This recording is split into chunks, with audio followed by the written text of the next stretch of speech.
अगली बात आपको मैं बताता हूं, जो लोग कैंसर इत्यादि रोगों से पीड़ित हैं, या जो लोगों को नींद नहीं आती, जो लोग बेचैन रहते हैं, जिन लोगों को अपनी बात व्यक्त करने में समस्या होती है, वे तांबे का जल का पात्र यदि अपने सिरहाने रख करके सोते हैं तो मात्र रखने से उनको एक ही दिन में बहुत अच्छा लाभ मिलेगा।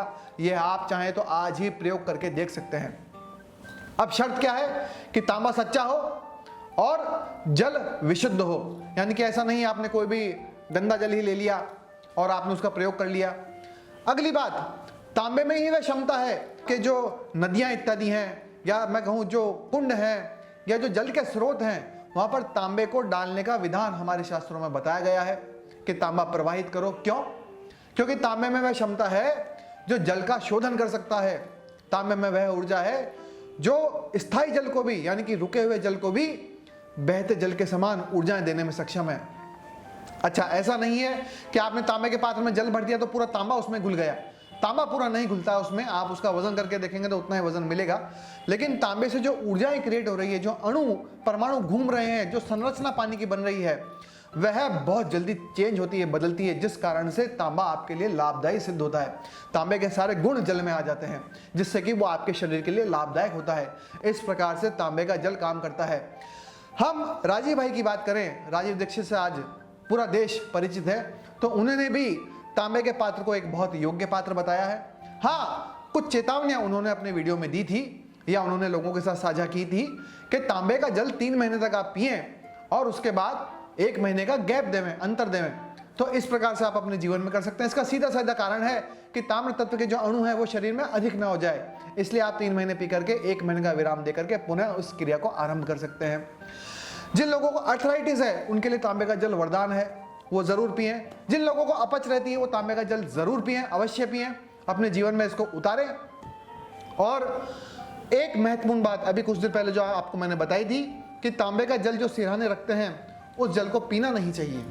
वह जल आपको बाहर ढोल देना चाहिए या सिंक में बहा देना चाहिए। कारण इसका क्या है? क्योंकि जल है वो भी एक प्रकार का एक रिएक्टर है और जो तांबा है वो भी एक प्रकार का रिएक्टर है, यानी कि आपकी नकारात्मक ऊर्जा को दोनों मिलकर के अपने पास, अपने अंदर, अपने भीतर सोख लेते हैं। इस प्रकार से तांबा काम करता है। अब आप कहेंगे सिरहाने नहीं रख सकते तो कहां रखें, किस स्थान पर रखें? आप अपने से कम 3 से 4 फुट की दूरी पर तांबे का पात्र भर करके जल रखें और उसको सीधे जमीन पर ना रख करके किसी लकड़ी के पाटे पर रखें। इससे क्या होगा? कुछ विशेष फर्क पड़ेगा क्या? हाँ, कुछ तो फर्क पड़ेगा। विशेष फर्क तो नहीं कह सकते पर कुछ फर्क पड़ेगा। जो विद्युत ऊर्जाएं ब्रह्मांड से तांबा खींचता है, अपने भीतर जल के अंदर उतारता है, वो विद्युत ऊर्जाएं तुरंत प्रभाव से धरती के अंदर प्रवाहित ना हो जाए, इस कारण से लकड़ी के पाटे पे तांबे का पात्र होना चाहिए। अगली चीज जो बहुत काम की है, बहुत महत्व की है कि तांबे के पात्र में भार होना चाहिए, वजन होना चाहिए। एक तो शुद्धता हो गई और एक हो गया भार, यानी कि वजन। यदि आप मान लो 50 ग्राम का एक लोटा लेकर आ गए बड़ा सारा, और तो उसके अंदर इतनी क्षमता नहीं होगी कि वो जल को उस प्रकार की क्षमता या ताकत दे सके जिससे जल, स्थायी जल भी बहते जल के समान काम करने लगे। तो बहते जल के समान बनाने वाली ऊर्जाएं तांबे से तभी प्राप्त होंगी जब थोड़ा सा उसमें भार हो, वजन हो और ज्यादा से ज्यादा पात्र जल के टच में आए। तो इस प्रकार से तांबे के जो पात्र हैं वो काम करते हैं।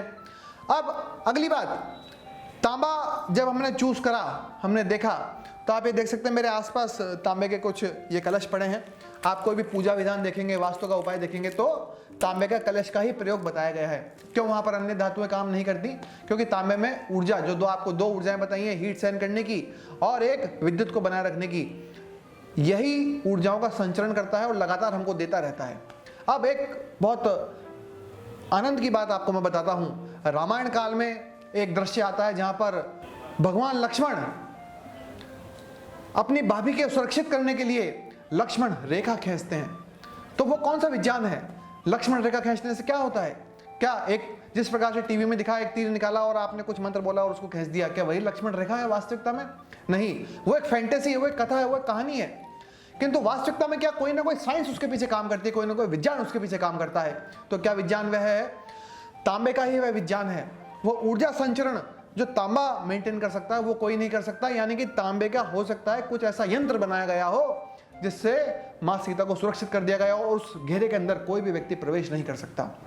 वर्तमान में जो कुछ अनुभव, जो एक्सपीरियंस हुए हैं लोगों के, उसमें तांबा, अच्छा तड़ित चालक आप समझते हैं, जब आसमान से बिजली गिरती है तो तांबे के ही तड़ित चालक यानी कि लाइटनिंग प्रोटेक्टर छतों पे लगाए जाते हैं। उस बिजली को सबसे पहले तांबा ही खींचता है अपने अंदर, तो प्रोटेक्टर इसके लिए लगाया और वो कहीं भी डैमेज नहीं होने देता, इतना जल्दी उस करंट को फ्लो करने की क्षमता तांबा रखता है।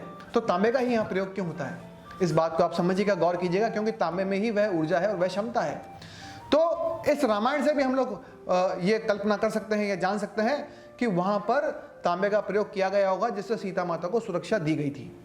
अब तांबे की एक और विशेषता है कि जो इसमें चुंबकीय ऊर्जाएं निकलती हैं वह सीधी चुंबकीय नहीं होती हैं। जिस प्रकार से हम यदि चुंबक को लोहे पे छुआएं या उसके पास लेके जाएं, समीप लेकर के जाएं, तो लोहा अपने आप उसके प्रति आकर्षित होता है और जाके चिपक जाता है। किंतु तांबे के अंदर सामान्य रूप से यदि आप एक चुंबक लेकर के ऐसे चिपकाने का प्रयास करेंगे तो ये ना तो चिपकेगी ना इसको कोई झटका देगी, यानी कि रिबेल नहीं करेगी। किंतु आप यदि चुंबक से इसको दूरी से ही घर्षण करना शुरू कर देंगे, आरंभ कर देंगे, तो निश्चित रूप से इसके अणु चार्ज होते हैं और प्रति चुंबकीय तरंगे इसमें से प्रवाहित होने लगती हैं। वही कारण है जिससे हमारे घरों में बिजली आती है। तो इसका एक छोटा सा प्रैक्टिकल यानी कि व्यवहारिक अध्ययन आपको मैं करके दिखाता हूं, एक व्यवहारिक क्रिया आपको मैं करके दिखाता हूं, इसका प्रैक्टिकल मैं आपको करके दिखाता हूं। आइए आप समीप से देखिए, ये तांबे की एक प्लेट हमने अपने पास रख रखी है।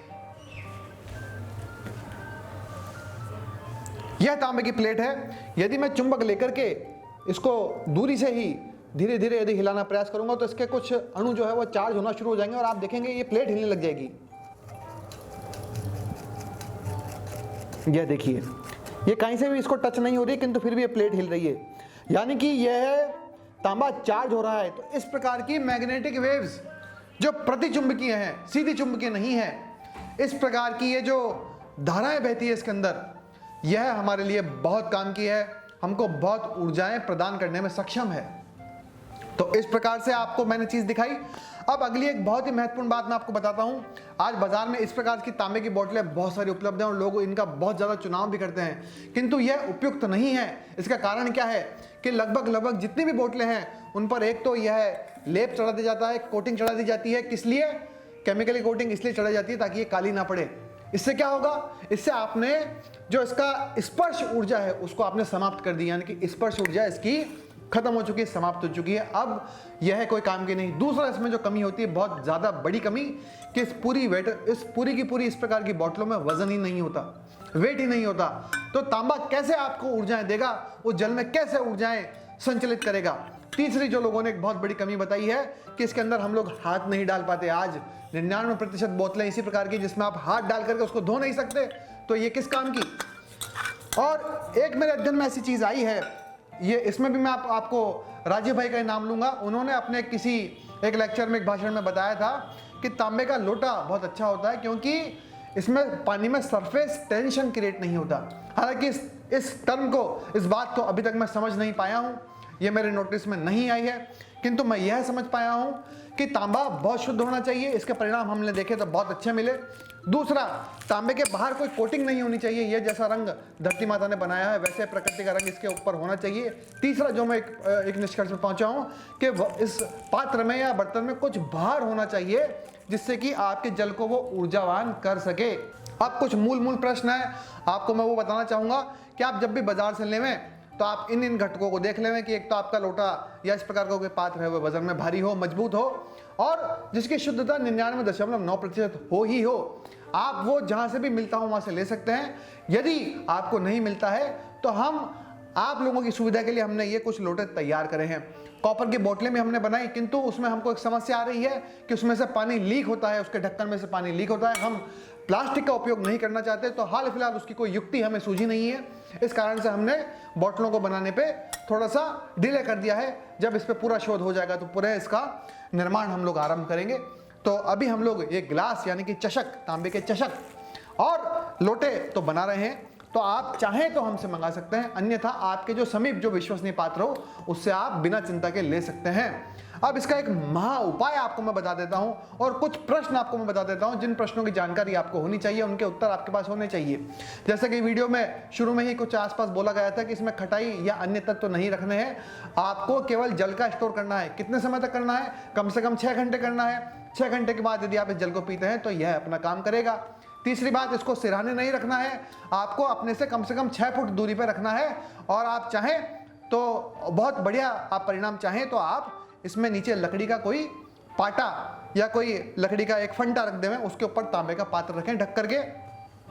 अगला जो पॉइंट, अगला जो बिंदु है, इसमें जो मैग्नेटिक तरंगे हैं वह बहुत अच्छी हमको प्राप्त होती है यदि लकड़ी के फंटे पे रखा जाए। और अगली बात यह है, बहुत लोग पूछते हैं कि ठंड में हम तांबे का सेवन करें या नहीं करें, तांबे के जल का सेवन करें या नहीं करें। तो उनके लिए उत्तर है कि आप इसका सेवन कर सकते हो। कुछ देर पहले इसका उत्तर राजीव भाई के रेफरेंस से दिया गया था कि 3 महीने तक आप इसका जल पियो, फिर 1 महीना फ्री करो, पश्चात वापस आप इसको कंटिन्यू कर सकते हो। अब एक अगली महत्वपूर्ण बात आती है कि क्या इसके पानी को गर्म किया जा सकता है? आप इसके पानी को गर्म तो कर सकते हैं, किंतु उसमें से तांबे के जो भी चार्जिंग आई है जल में वो खराब हो जाएगी। तो आपको उसको गर्म नहीं करना है, जैसी अवस्था है उसी अवस्था में आपको धीरे धीरे करके सिप सिप करके पी लेना है, उसी में आपका कल्याण है। अगला प्रश्न आता है कि साहब फिर भी मैं बीमार हूं तो क्या मैं उसको गर्म करूं या गर्म क्यों नहीं करना चाहिए? तो उसकी सीधी सीधी बात है कि तांबा एक मेटल है तो बहुत दमदार, बहुत अच्छा, किंतु यह ऑक्सीडाइज होता है, यानी कि हवा से, ऑक्सीजन से यह रिएक्ट करता है। तो रिएक्शन होने के कारण तांबा उतना लाभ नहीं दे पाता। इसलिए आप यदि उसको गर्म करेंगे तो यह बहुत जल्दी काला पड़ जाएगा, ऑक्सीडाइज हो जाएगा। ऑक्सीडाइज होने के कारण वही विषैले तत्व जल में आ जाएंगे, इसलिए आपको इसका जल गर्म नहीं करना है। और कुछ वीडियो में देखा कि सीधा तांबे के पात्र को ही, जैसे लोटा लिया तो लोटे को ही गैस पे चढ़ा दिया और सीधा ऐसे गर्म करने लगे, यह बहुत गलत है। इससे जो भीतर, पानी के भीतर की जो ऑक्सीजन है, क्योंकि पानी में ऑक्सीजन होती है, वो रिएक्ट करेगी, वो आपके शरीर को नुकसान पहुंचाएगी, इसलिए आप ऐसा काम कदापि ना करें। जो रूम टेम्परेचर है वह जल आप पी लेवें, सिप सिप करके पी लेवें, धीरे धीरे पी लेवें, या फिर आप कांच के पात्र में खाली करके भी उसको पी सकते हैं। तो यह कुछ मूल बिंदु। और एक अंतिम बिंदु जो अक्सर लोग पूछते हैं कि तांबे की हम लोग सफाई कैसे करें, क्योंकि जैसे मान लो इस बोतल के अंदर तो ये बाहर तो बहुत सुंदर दिख रही है क्योंकि केमिकल चढ़ा हुआ है, अंदर से काली पड़ जाती है, दूसरा इसको धो नहीं पाते, ग्रीनिश कलर जम जाता है। इन सब का उपाय क्या है वो मैं आपको अगले वीडियो में बताऊंगा कि तांबे की सफाई कैसे करनी है। और मैं आशा करता हूं कि यह एपिसोड निश्चित रूप से आपके जीवन में कुछ ना कुछ काम आएगा।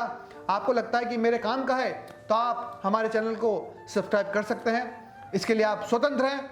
और फिर भी आपके हृदय में कोई जिज्ञासा होवे, कोई बात होवे, कोई जानकारी चाहिए हो तो आप मेरे व्हाट्सएप नंबर पर 9887917255 पर संदेश प्रेषित कर सकते हैं। हम आपको अतिशीघ्र ही उत्तर देने का प्रयत्न करेंगे। इसके अलावा हम लोगों ने आपकी सुविधा के लिए वेबसाइट भी बना दी है www.चक्रधारी.com। आप चाहें तो इस पर भी सारी वस्तुएं हमारे खंगाल सकते हैं। दैनिक जीवन में हम लोग क्या कर रहे हैं उसकी जानकारी के लिए हम लोगों ने इंस्टाग्राम पे भी पेज बनाया है। तो कुछ ना कुछ जो डेली हो रहा है, रोज हो रहा है, क्या क्रियाएं हो रही है, किस पे क्या खोज हो रही है, वो आप इंस्टाग्राम पे भी देख सकते हैं। तो इस प्रकार से हम आपके लिए काम कर रहे हैं और परमात्मा की दया रही, कृपा रही तो सदा ही करते रहेंगे, ऐसी मैं कामना करता हूं।